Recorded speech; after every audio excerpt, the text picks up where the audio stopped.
बिस्मिल्लाहिर्रहमानिर्रहीम। शुरू अल्लाह के नाम से जो बड़ा मेहरबान निहायत रहम वाला है। अस्सलाम वालेकुम गाइस। तो आज हम प्रोजेक्ट वर्क स्ट्रक्चर के बारे में डिस्कस करेंगे। तो इससे पहले हमने देखा स्टूडेंट प्रोजेक्ट वर्क स्ट्रक्चर, उसमें सिंपल हमने वर्क ब्रेकडाउन स्ट्रक्चर ही देखा था और स्टूडेंट के हिसाब से देखा, लेकिन अब हम ओवरऑल प्रोजेक्ट स्ट्रक्चर क्या होता है उसके बारे में डिस्कस करेंगे। तो प्रोजेक्ट वर्क स्ट्रक्चर क्या है इसके बारे में जानते हैं। तो ये हमारे पास जो प्रोजेक्ट वर्क स्ट्रक्चर होता है, यानी कि जो हमारे पास कोई भी प्रोजेक्ट होता है उस पर कैसे काम किया जाता है, उसका कैसा स्ट्रक्चर होता है, उसके बारे में डिस्कस करेंगे। तो कोई भी हमारे पास जो प्रोजेक्ट होता है उस प्रोजेक्ट को कुछ पार्ट्स में डिवाइड किया जाता है और उस पर वर्क किया जाता है। क्योंकि कोई भी एक बहुत बड़ी चीज़ अगर किसी भी आदमी को दे दी जाए तो उसके लिए करनी बहुत मुश्किल रहती है, लेकिन अगर उसी चीज़ के कुछ पार्ट्स बना दिए और उस पार्ट्स को हल किया जाए और उसके बाद जो वो उसको मैनेजेबल वे में दोबारा उसको मर्ज किया जाए तो वो हमारे पास इजीली ऐसा मुमकिन हो जाता है। लेकिन अगर एक ही प्रोजेक्ट को एक ही शख्स बनाने बैठ जाए उसको बहुत टाइम लगेगा और वो पागल होने लग जाएगा। लेकिन वही काम अगर मुख्तलिफ लोगों को दे दिया जाए तो वो उसको जल्दी से कर लेंगे और अच्छे वे से कर लेंगे। तो इसलिए जो हम वर्क प्रोजेक्ट स्ट्रक्चर का कंसेप्ट आता है, और इस वर्क प्रोजेक्ट स्ट्रक्चर में हमारे पास वर्क ब्रेकडाउन स्ट्रक्चर WBS आता है। तो WBS में वही जो भी मैं आपको बता चुका हूँ कि एक बड़े प्रोजेक्ट को छोटे छोटे पार्ट्स में डिवाइड कर दें और डिवाइड करने के बाद उस प्रोजेक्ट को सॉल्व किया जाए, सॉल्व करने के बाद उसको दोबारा मर्ज कर दिया जाता है और वो एक बड़ा प्रोजेक्ट बन जाता है। तो ये हमारे पास होता है प्रोजेक्ट वर्क स्ट्रक्चर।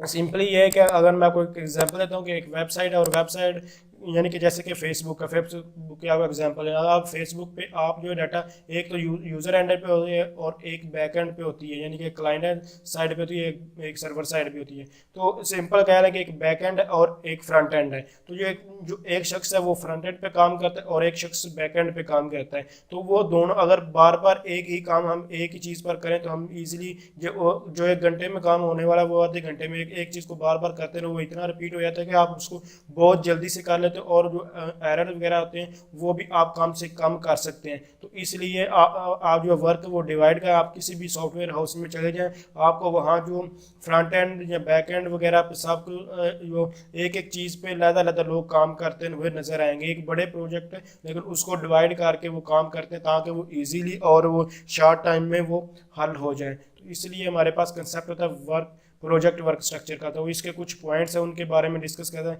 ये वेबसाइट ब्लॉग है, जैसे कि मैं अभी फेसबुक पे आपको एग्जांपल दी थी कि आप एक आदमी बनाता है, वो सिर्फ और सिर्फ HTML और CSS का काम करता है। सिर्फ जो आपको जो नज़र आ रहा होता है, जैसे कि आपको ये नज़र आ रहा है, इसी तरह जो वेबसाइट पे आपको फेसबुक का फ्रंट एंड सामने नज़र आ रहा था वो सिर्फ उसमें HTML और CSS जो है वो यूज़ होती है। आप उसके पीछे जो जावा स्क्रिप्ट यानी कि वैलिडेशन होती है वो वो एक आदमी का है और उसके बाद PHP या ASP.NET जो भी है वो जो है डेटाबेस जो होती है वो एक आदमी उस पर काम कर रहा होता है। तो ये मुख्तलिफ चीज़ें होती हैं, उन पर वर्कआउट हो रहा होता है। तो ये सारे का सारा इस सारे को एक ही प्रोजेक्ट जो है वो कंसीडर किया जाता है। तो इसके ये वही एग्जांपल है, इसको बस ये मैं आपको समझाने के लिए दी गई, यानी कि एक वेबसाइट है और उस वेबसाइट की ये मुख्तलिफ चीज़ें हैं। ये एक आदमी कर रहा है, इस पर एक आदमी काम कर रहा है, इस पर यानी कि जो 4 आदमी है वो आपस में कुछ भी आप इसको समझ सकते हैं। ये आपको एक वेबसाइट का समझाया गया।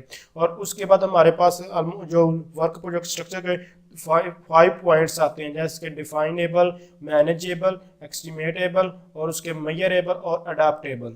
तो सबसे पहले हम देखते हैं डिफाइनेबल क्या होता है। Define can be described and easily understood by project participants. इसका मतलब है जो भी काम करने हम जा रहे हैं वो डिफाइन किया जा सकता है या नहीं, यानी कि जो प्रोजेक्ट बना रहे हैं वो दूसरों को समझाया जा सकता है या नहीं, यानी कि दूसरों को भी समझ में आना चाहिए कि हम क्या बना रहे हैं। उसके बाद आता है मैनेजेबल आप मीनिंगफुल मैनेजेबल, ये सारों का नाम से पता चल रहा है फिर भी मैं आपको बताया, यानी a meaningful unit of work where specific responsibility and authority can be assigned to a responsible individuals.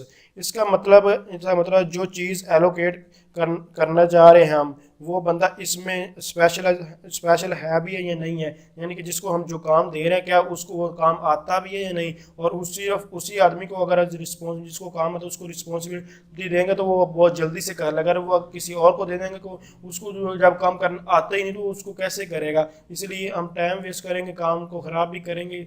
जिसमें जो स्पेशल है उसको वही काम देना। अब जैसे मैं आपको फ्रंट एंड और बैक एंड की आपको एग्जांपल दे रहा हूँ। आप एक शख्स है उसको HTML और CSS पे कमांड है, आप उसको अगर हम PHP और जावास्क्रिप्ट का काम दें तो उसके लिए करना मुश्किल हो जाएगा। इसी तरह अपोजिट भी आप समझ सकते हैं। तो कोई जो आप जिसको CS और HTML आती है तो आप उसको वही काम दिया जाएगा तो वो बहुत जल्द वो काम कर लेगा। इसी तरह जो अगर जिसको जो जावास्क्रिप्ट और PHP आती है वो उसको वो दिए तो वो जल्द से काम वो उस पर कर लेगा। तो इसलिए जिसको जो काम आता है उसको उसी के मुताबिक उसको काम देना चाहिए। उसके बाद estimatable, direction can be estimatable in time requirement to complete, यानी कि इसमें इस पॉइंट में कहा जा रहा है कि जो आपका टाइम है, आपका प्रोजेक्ट का टाइम होना चाहिए कि इतने टाइम में हमारा जो प्रोजेक्ट है वो कंप्लीट होगा। और उसके बाद जो resource and cost can be estimated in resource required to complete, और जो आपके यानी कि रिसोर्सेज हैं क्या उसकी जो कॉस्ट है जो आपको वो आपके बेनिफिट में है या नहीं है, तो ये चीज़ें सारी की सारी देखी जाती हैं। यानी कि आपका प्रोजेक्ट है वो एक साल का है तो आपका एक साल का प्रोजेक्ट है उसको एक साल में ही कंप्लीट होना चाहिए, एक साल के अंदर अंदर कंप्लीट, एक साल से बाहर नहीं होना चाहिए। और आप जितनी आपने कॉस्ट में इमेजिन की है, यानी कि आपने 2 लाख एक प्रोजेक्ट पे समझा कि आपकी कॉस्ट आ सकती है, तो आप वो एक यानी कि 2 लाख के अंदर अंदर उस प्रोजेक्ट को कंप्लीट होना चाहिए। और आपको उस पर बस इतना इसके लिए इनफ है एस्टिमेटेबल के लिए। तो नेक्स्ट पॉइंट में हमारे पास आता है measurable. Measurable can be use to measure progress, has start and completed dates and measurable inter milestones, यानी कि माइलस्टोन्स यहाँ माइलस्टोन कहा जाता है जब शुरू वाली चीज़ को माइलस्टोन कहा जाता है।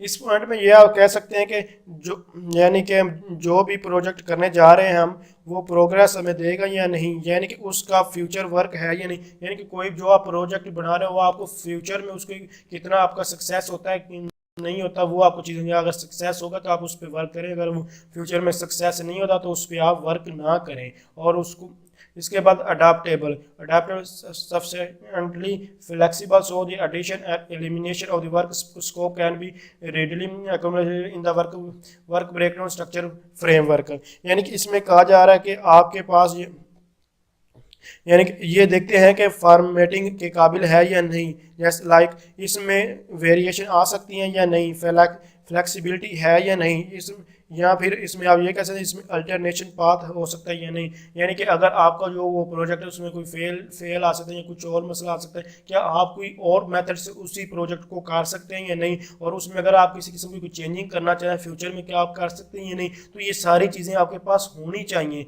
यानी कि आपके प्रोजेक्ट में ऐसा होना चाहिए कि अगर आपको फ्यूचर में किसी किस्म की कोई भी चेंजिंग करना आप एडिट करना चाहें अपने प्रोजेक्ट को, तो आपको वो ऐसी रिस्पॉन्स भी यानी कि आपके पास होनी चाहिए कि आप उसको चेंज कर सकें। तो ये हमारे पास था प्रोजेक्ट वर्क स्ट्रक्चर के 5 पॉइंट्स जो कि मेजर होते हैं, ये इनको बहुत ही मद्देनजर रखा जाता है इस कोई भी प्रोजेक्ट करने के लिए। तो थैंक्स फॉर वॉचिंग, अल्लाह हाफिज़।